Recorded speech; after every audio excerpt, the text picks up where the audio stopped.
बिस्मिल्लाहिर्रहमानिर्रहीम। स्टूडेंट्स, आज हमने फोर्सेस कैसे एग्जर्ट होती हैं, एक चार्ज दूसरे चार्ज के ऊपर कैसे और क्यों फोर्स लगाता है, इसके बारे में डिस्कस करना है।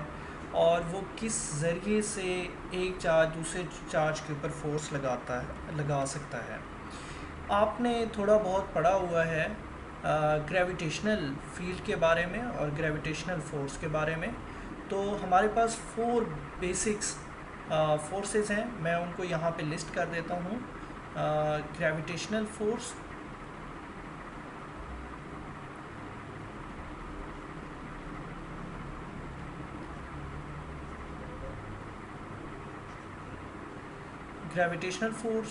और दूसरी जो है इलेक्ट्रोमैग्नेटिक फोर्स, जिसको हम इलेक्ट्रिक फोर्स या मैग्नेटिक फोर्स कह सकते हैं। इलेक्ट्रोमैग्नेटिक फोर्स और strong nuclear force,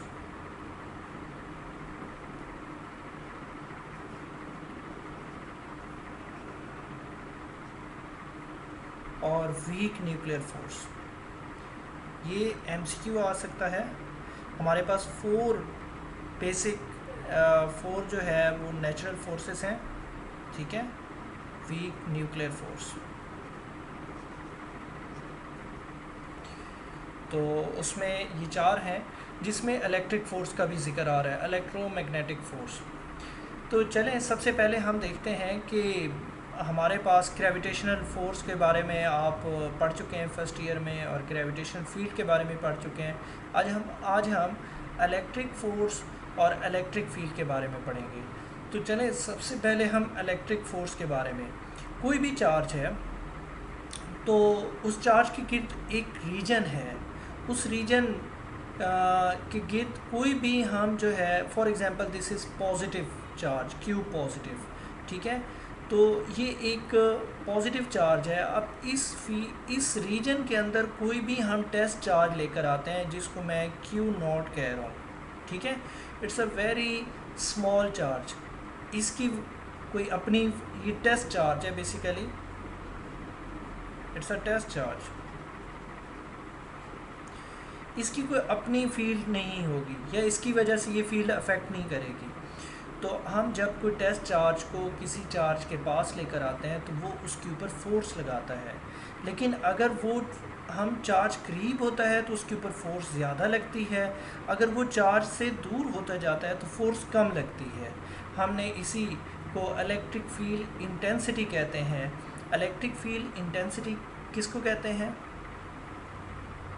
force per unit charge, force per unit charge.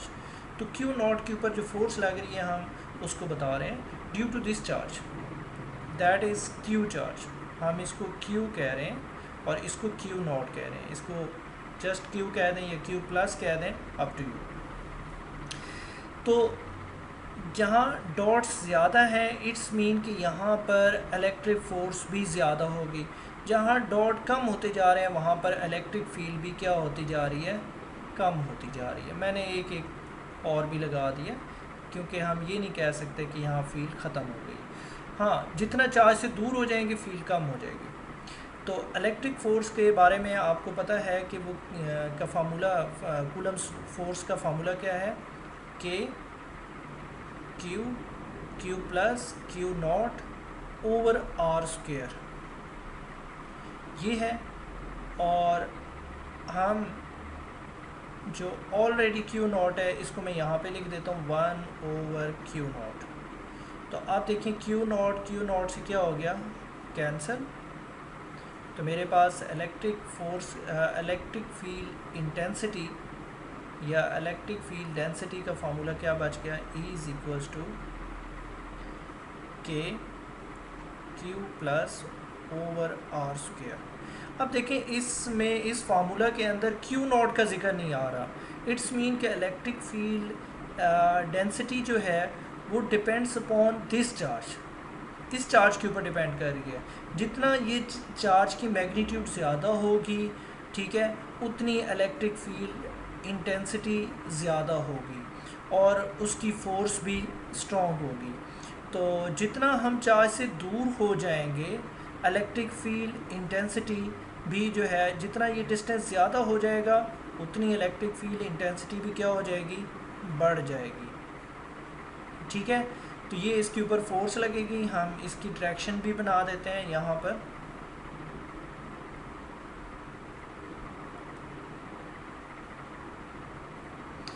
Okay, तो अब आप देखें कि के की वैल्यू क्या होती है। E इज इक्वल्स टू के होता है 1/4 pi epsilon not Q over R square. तो मैं Q प्लस लिख रहा हूँ, आप जस्ट Q लिखना चाहते हैं, अप टू यू। अच्छा, अगर क्योंकि ये फोर्स पर यूनिट चार्ज है और इसकी एक डायरेक्शन है, तो ये एक इलेक्ट्रिक वेक्टर क्वांटिटी है।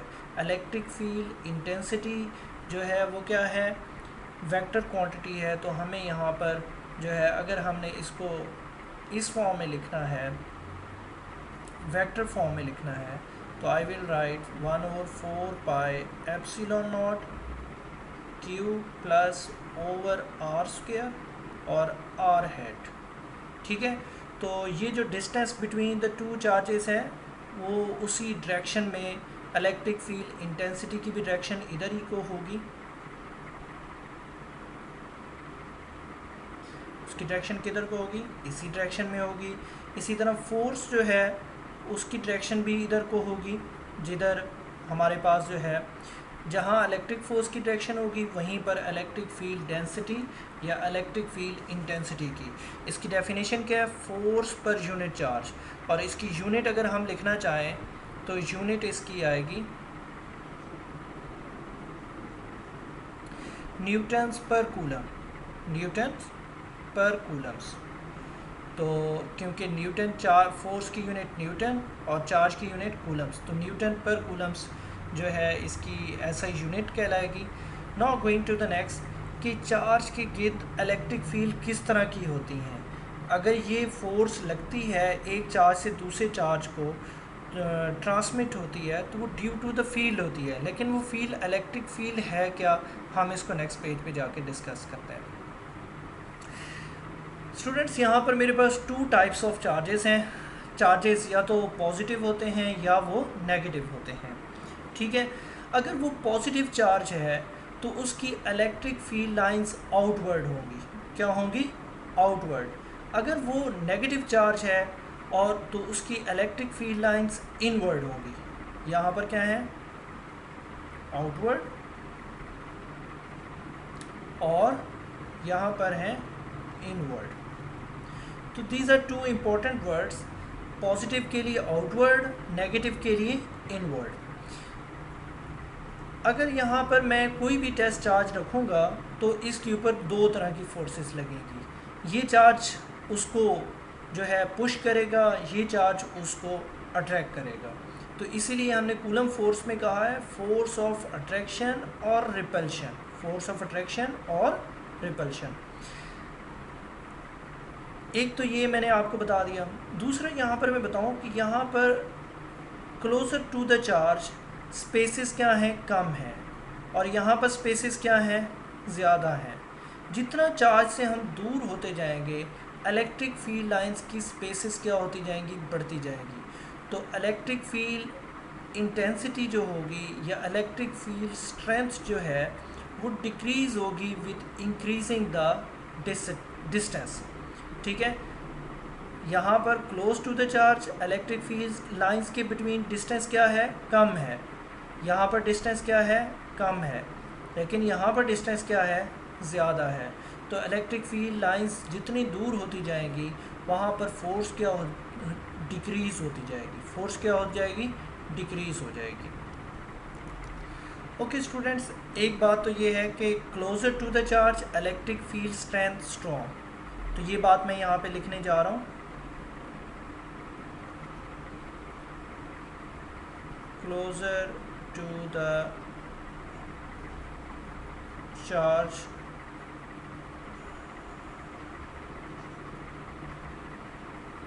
Electric field strength will be strong। जितना दूर होते जाएंगे उतनी फील्ड क्या होती जाएगी, वीक होती जाएगी। ठीक है, going away from the charge field lines electric field strength will be decreases. Second thing, ये मैंने पॉइंट लिख दिया, आप इसको समझ गए हैं। सेकेंड थिंग यहाँ पर ये भी है कि अगर यहाँ पर हम इलेक्ट्रिक फील्ड लाइंस की स्ट्रेंथ को एक और तरीके से भी देख सकते हैं कि यहाँ पर देखें कि अगर मैं एक एरिया यहाँ पर प्लेस करता हूँ, for example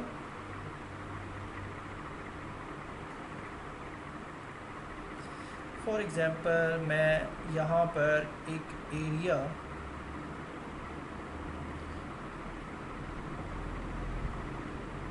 look at here,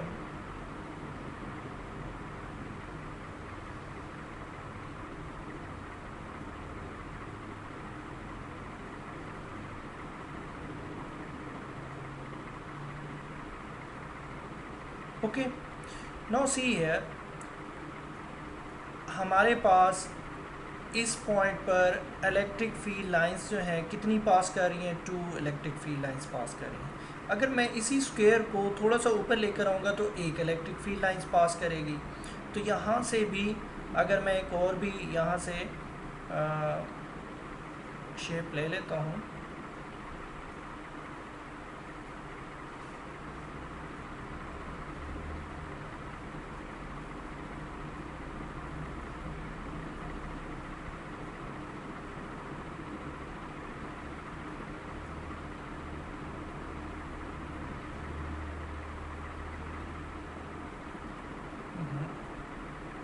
sorry, चले वो यहाँ पर पॉसिबल नहीं है, लेकिन मैं आपको, हाँ ठीक है, नाउ सी हियर, यहाँ पर इलेक्ट्रिक फील्ड लाइंस कितनी पास कर रही हैं, 2, तो यहाँ स्ट्रेंथ ज़्यादा है।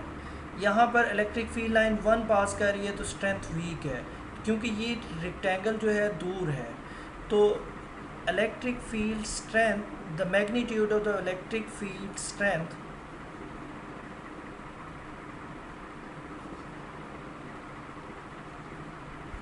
magnitude of electric field strength is directly proportional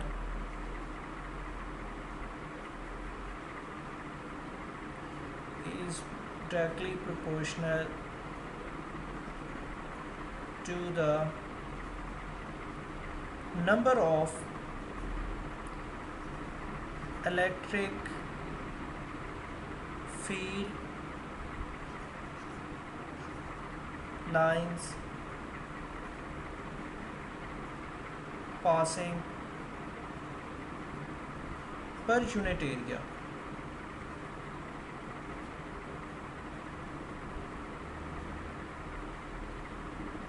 held perpendicularly।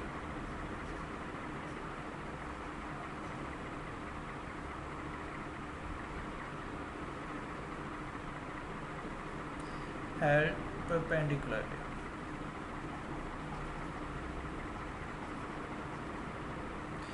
अगर कोई ऐसा एरिया जो परपेंडिकुलर उसको रखा जाए, उसमें से जितनी भी फील्ड लाइंस पास करेंगी वो उसकी इलेक्ट्रिक फील्ड स्ट्रेंथ की मैग्नीट्यूड होगी।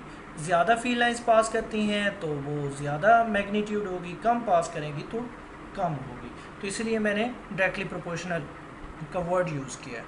तो closer to the charge electric field strength की जो मैग्नीट्यूड होगी वो ज़्यादा होगी, क्योंकि ज़्यादा फील्ड लाइंस पास कर रही हैं। बी केयरफुल, ये जो इलेक्ट्रिक फील्ड लाइंस हैं ये नज़र नहीं आती, लेकिन हम इनको कैसे पता चला सकते हैं कि यहाँ पर इलेक्ट्रिक फील्ड है, ये इमेजिनरी लाइंस हैं। अगर हम यहाँ पर एक टेस्ट चार्ज रखते हैं Q0, तो इसके ऊपर फोर्स लगेगी, तो फोर्स दरमियान में स्पेस है, फोर्स कैसे लगी है, ड्यू टू द फील्ड लगी है। उस फील्ड, कौन सी फील्ड है, वो इलेक्ट्रिक फील्ड है। तो इस वजह से इलेक्ट्रिक फील्ड को हम लाइंस फील्ड लाइंस भी कहते हैं, इलेक्ट्रिक फील्ड को क्या कहते हैं, फील्ड लाइंस भी कहते हैं। ठीक है, गोइंग टू द नेक्स्ट। चलें, अगर मेरे पास एक पॉजिटिव चार्ज है, एक नेगेटिव चार्ज है। आपने प्रीवियस केस में देखा था कि एक पॉजिटिव था तो उसकी फील्ड लाइंस आउटवर्ड थी, और एक नेगेटिव है तो उसकी फील्ड लाइंस इनवर्ड थी। ठीक है, लेकिन यहाँ पर देखें, अगर ये आउटवर्ड फील्ड लाइंस हैं तो नेगेटिव उन फील्ड लाइंस को पॉजिटिव से फील्ड लाइंस एग्ज़िट होंगी, एमिट होंगी, और वो नेगेटिव पे जाकर क्या हो जाएंगी, ख़त्म हो जाएंगी। क्योंकि यहाँ पर स्ट्रेट लाइन फील्ड लाइंस हैं तो यहाँ पर स्ट्रेट लाइन को फॉलो करेगा, लाइक दिस, ये फील्ड लाइन होगी। ठीक है, तो जो फील्ड लाइंस जा रही हैं वो स्लाइटली कर्व होती जा रही हैं। ये यहाँ स्ट्रेट जाना चाहती है, मैं इसको भी डॉटेड लाइन से बना देख सकता हूँ कि ये यहाँ जाना चाहता है, इसकी जो एक्चुअल पोजीशन है वो ये है फील्ड लाइन की। ठीक है, लेकिन क्या हुआ, क्यों ये इस डायरेक्शन में कर्व हो गया, क्योंकि नेगेटिव चार्ज उस फील्ड लाइन को अट्रैक्ट कर रहा है। तो हमेशा पॉजिटिव से इलेक्ट्रिक फील्ड लाइंस एग्ज़िट होंगी, नेगेटिव पर वो क्या हो जाएंगी, टर्मिनेट होंगी। ठीक है, यहाँ से बाहर आएंगी, एमिट होंगी, और यहाँ पर आकर जो ओरिजिनेट होंगी और यहाँ पर आकर टर्मिनेट होंगी। तो पॉजिटिव चार्ज से इलेक्ट्रिक फील्ड लाइंस क्या होंगी, ओरिजिनेट हो जाएंगी,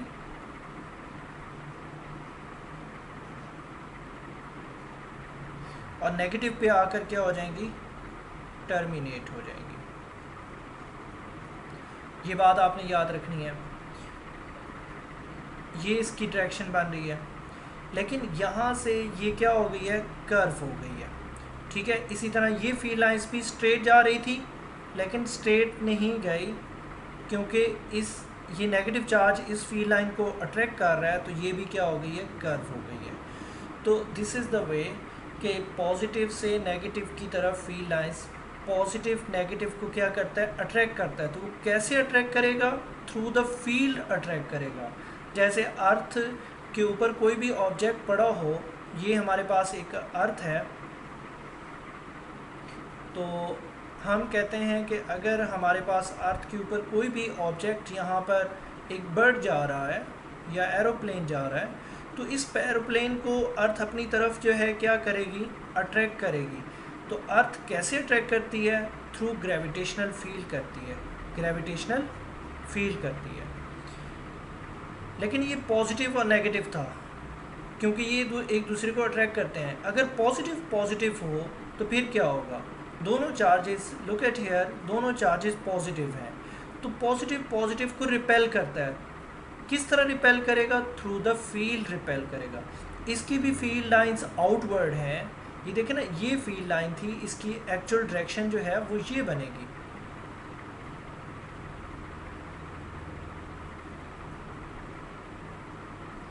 लेकिन क्या होगा, टर्मिनेट होगी। इस तरह इसकी फील्ड लाइन की डायरेक्शन ये बनेगी। तो दोनों ने एक दूसरे को क्या किया, रिपेल किया। मैंने इसलिए डॉटेड से किया है, तो वो एक कुछ डिस्टेंस पे फील्ड लाइंस चली गई हैं। तो दोनों की फील्ड लाइंस आउटवर्ड है, ओरिजिनेट हो रही हैं, दोनों पॉजिटिव चार्जेस हैं। तो वो फील्ड लाइंस, ये देखें, ये तो कोई बात नहीं, स्ट्रेट भी हो सकती हैं, लेकिन स्लाइटली सी क्या हो रही हैं, कर्व हो रही हैं, ज़्यादा कर्व हो गई हैं और ज़्यादा। This region is known as field free region, field free region. इस रीजन को हम फील्ड फ्री रीजन बोलेंगे। क्या बोलेंगे, फील्ड फ्री रीजन।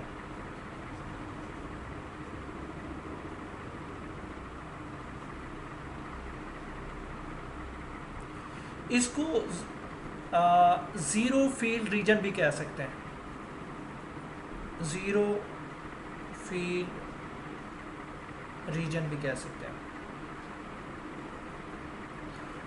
इसके दो नाम, फील्ड फ्री रीजन या जी। यहाँ पर कोई भी चार्ज होगा तो उसके ऊपर फोर्स नहीं लगेगी। तो चार्जेस एक दूसरे को अट्रैक्ट या रिपेल किसके ज़रिए से करते हैं, थ्रू इलेक्ट्रिक फील्ड लाइंस के थ्रू करते हैं। इलेक्ट्रिक फील्ड लाइंस के थ्रू करते हैं। तो इनको फील्ड लाइंस भी कहते हैं, इलेक्ट्रिक फील्ड लाइंस भी हैं, ठीक है। अब हम आते हैं कि हमारे पास दोनों पॉजिटिव इसकी प्रॉपर्टीज़ क्या हैं, इलेक्ट्रिक फील्ड लाइंस की प्रॉपर्टीज़ क्या हैं, उनको थोड़ा सा डिस्कस करते हैं, ठीक है। Properties of the electric field lines. Properties of the electric field lines. First point, the electric field line will originate from positive charge and terminate on the negative. Positive से शुरू होगी और negative पे ख़त्म हो जाएगी, ठीक है। Electric field lines will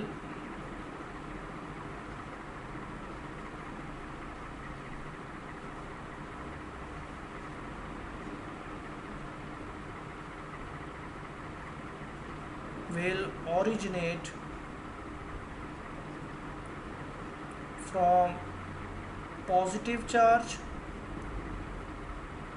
and terminate होता है ख़त्म हो जाना,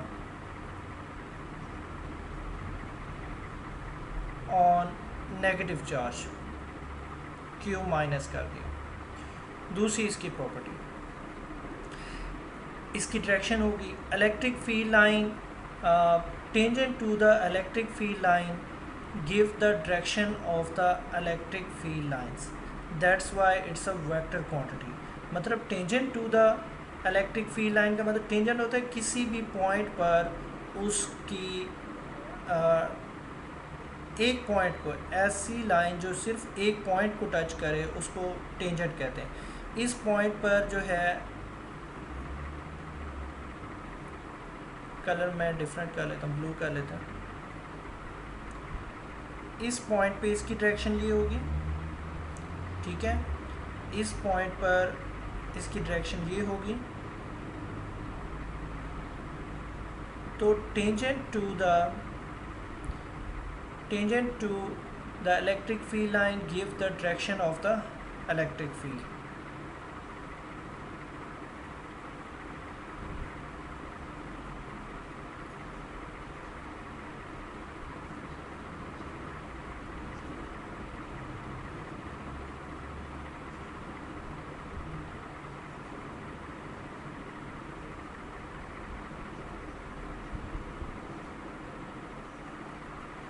डायरेक्शन ऑफ इलेक्ट्रिक फील्ड, तो इट्स मीन कि ये क्या है, वेक्टर क्वांटिटी है।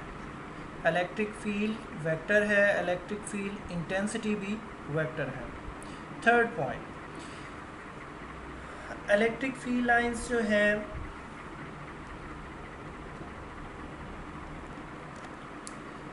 जहाँ पर इलेक्ट्रिक फील्ड लाइंस क्लोज हैं वहाँ पर इलेक्ट्रिक फील्ड स्ट्रॉन्गर है, ठीक है। Where lines are closer there electric field is stronger, ठीक है। और last point, two electric field lines will never cross each other, ठीक है। इट्स मीन कि electric field line has one direction और वन डायरेक्शन की वजह से हम उसे क्या कहेंगे, vector. So at a given point,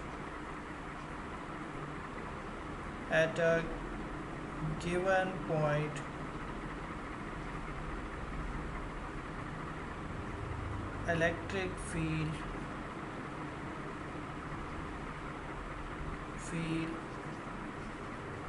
lines will never cross each other.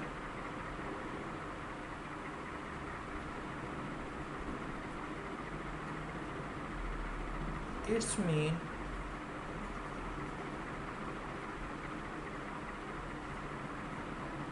lines have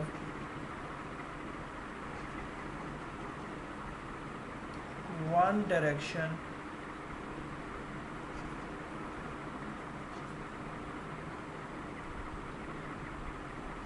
at that point, and